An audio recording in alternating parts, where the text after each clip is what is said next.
राधे राधे दोस्तों, कैसे हैं आप सभी लोग। आशा करती हूँ कि अच्छे होंगे। आज मैं आप लोगों को संकटा माता की कथा सुनाऊंगी। इसे ध्यान से सुनिएगा। एक बुढ़िया थी। उस बुढ़िया का एक बेटा था जिसका नाम था रामनाथ। रामनाथ धन कमाने के लिए परदेश चला गया।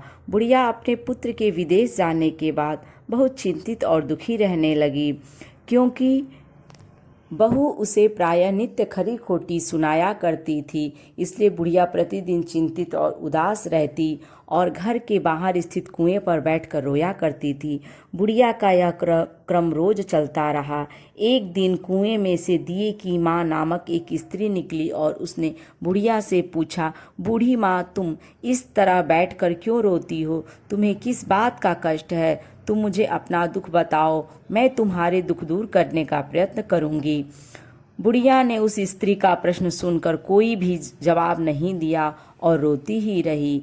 दिए की माँ बार बार एक प्रश्न दोहराती जा रही थी। वह बुढ़िया इस बात से झुंझुला उठी। उस बुढ़िया ने दिए की माँ से कहा, तुम मुझे बार बार ऐसा क्यों पूछ रही हो?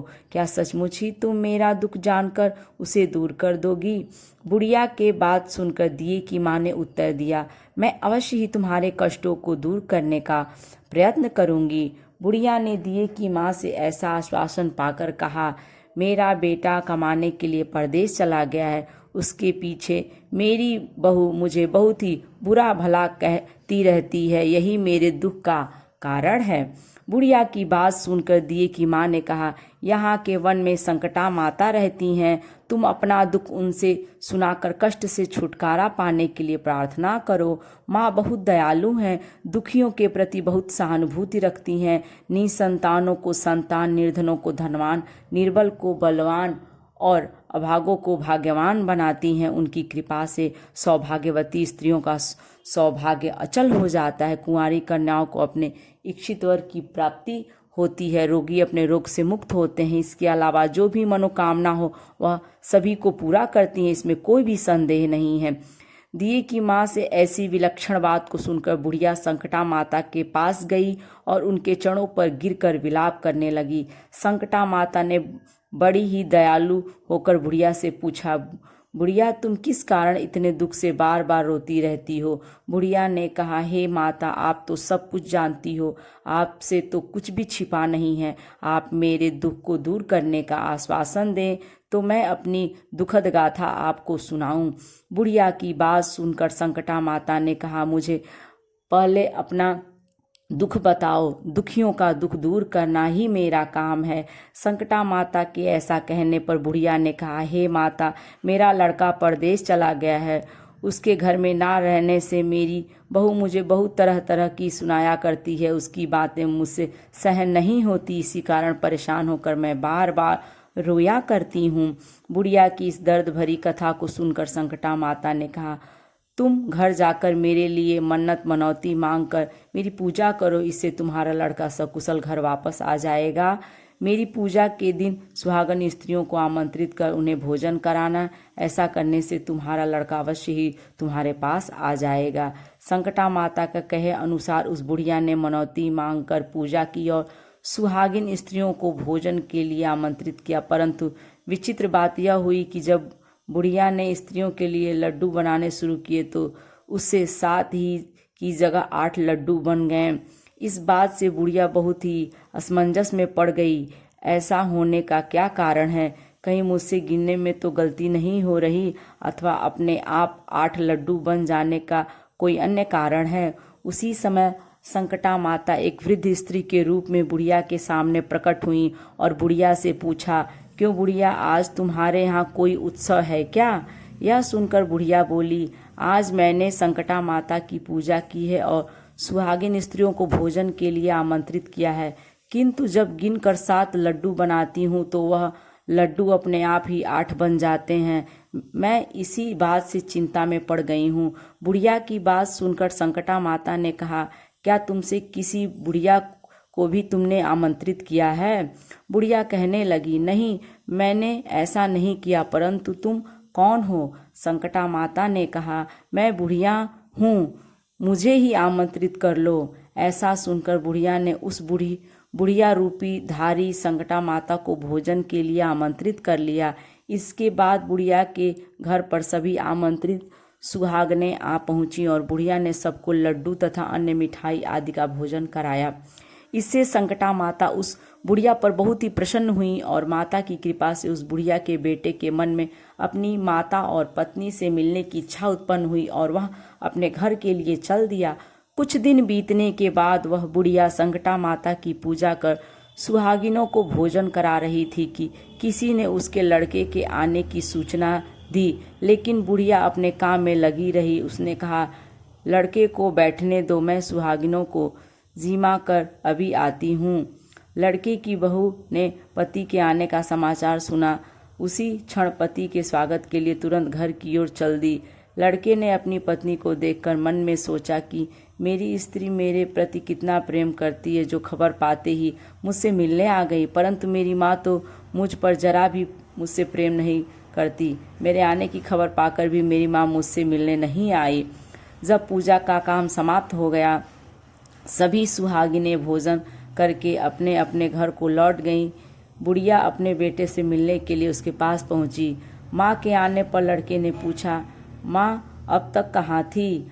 माँ ने कहा, बेटा मैंने तुम्हारी कुशलता के लिए संकटा माता से मनौती मांग रखी थी, उसी को पूरा करने के लिए सुहागनें जिमा कर रही थी। संकटा माता की कृपा से उसका मन अपनी पत्नी से हट गया।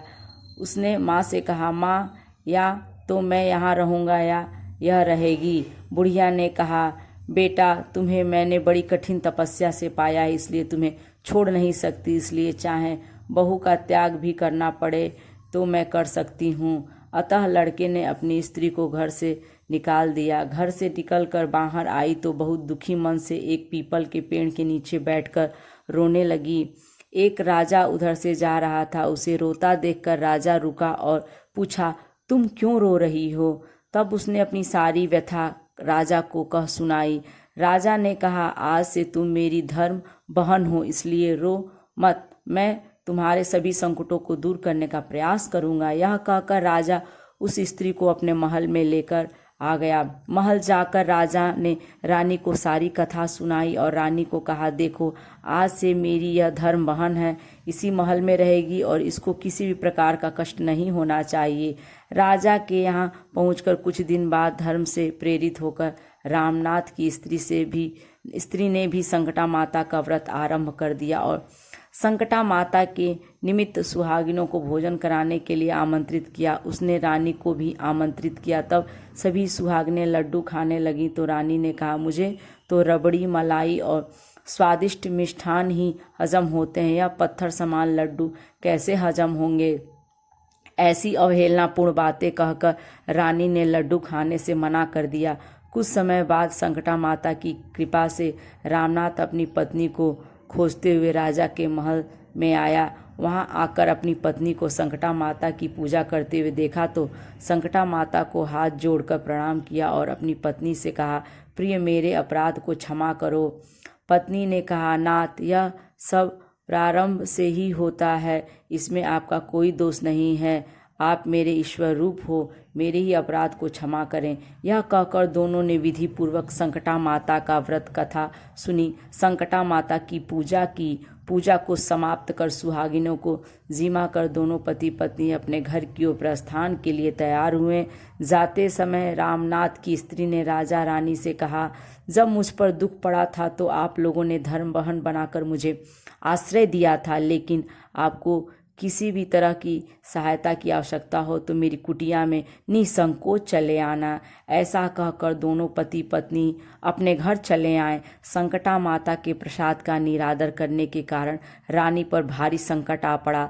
रामनाथ की बहू के जाते ही उसका राजपाट नष्ट हो गया। ऐसी विपत्ति में पड़कर रानी ने राजा से कहा, ना मालूम वह तुम्हारी धर्म बहन कैसी थी, उसके यहाँ से जाते ही सब कुछ नष्ट हो गया। रानी ने राजा से कहा, जाते समय वह कह गई कि जब मेरे पास कष्ट पड़ा था तब मैं तुम्हारे यहाँ आई थी और कदाचित तुम्हारे ऊपर कोई भी कष्ट पड़े तो तुम मेरे घर चले आना, इसलिए अब हम लोगों को उसके यहाँ ही चलना चाहिए। ऐसा विचार कर राजा रानी दोनों ही अपनी धर्म बहन के घर गए। वहां जाकर रानी ने कहा, बहन तुम्हारे जाते ही ऐसा क्या हो गया कि हमारी सारी संपत्ति नष्ट हो गई। हम लोग बहुत परेशानी में पड़े हुए हैं। रानी की बात सुनकर रामनाथ की स्त्री ने कहा, बहन मैं तो कुछ नहीं जानती, मेरी तो सब करता धरता संकटा माता है, इसके अतिरिक्त कोई दूसरा नहीं। इसलिए मेरी राय में तुम संकटा माता से अपनी भूलों के लिए क्षमा याचना करो। उन्हीं की मान मनौती से तुम्हारा काम बन जाएगा, तुम्हारे सारे बिगड़े काम अपने आप सुधर जाएंगे। रामनाथ की स्त्री की बातें सुनकर रानी ने श्रद्धा भक्ति से संकटा माता का व्रत किया और सुहागिनों को जिमा कर अनजाने में हुई अपनी सब भूलों के लिए संकटा माता से बार बार क्षमा मांगी। रानी के ऐसा करते ही संकटा माता प्रसन्न हो गई और रात में रानी को स्वप्न में कहा कि तुम दोनों पति पत्नी अपने महल को चले जाओ, वहां जाकर मेरी पूजा करना और मेरे निमित्त सुहागिनों को जिमाना। ऐसा करने से तुम्हारा गया हुआ राजपाट तुम्हें दोबारा वापस मिल जाएगा। सुबह होते ही रानी ने अपने स्वप्न की बात राजा को बताई। रानी की बात सुनते ही राजा उसी क्षण रानी को साथ लेकर अपने महल की ओर चल दिए। महल में आने के बाद राजा रानी ने संकटा माता के कहे अनुसार भक्तिपूर्ण भाव से संकटा माता की पूजा की और सुहागिनों को भोजन कराया। ऐसा करने से उनका बिगड़ा हुआ सारा जो समय है वो सुधर गया और सारा राजपाट उन्हें वापस मिल गया और वह पहले की तरह राज्य को भोगने लगे। बोलो संकटा माता की जय। यदि ये वीडियो आपको अच्छी लगे तो लाइक करें और यदि मेरे चैनल पर आप नए हैं तो इसे सब्सक्राइब करें।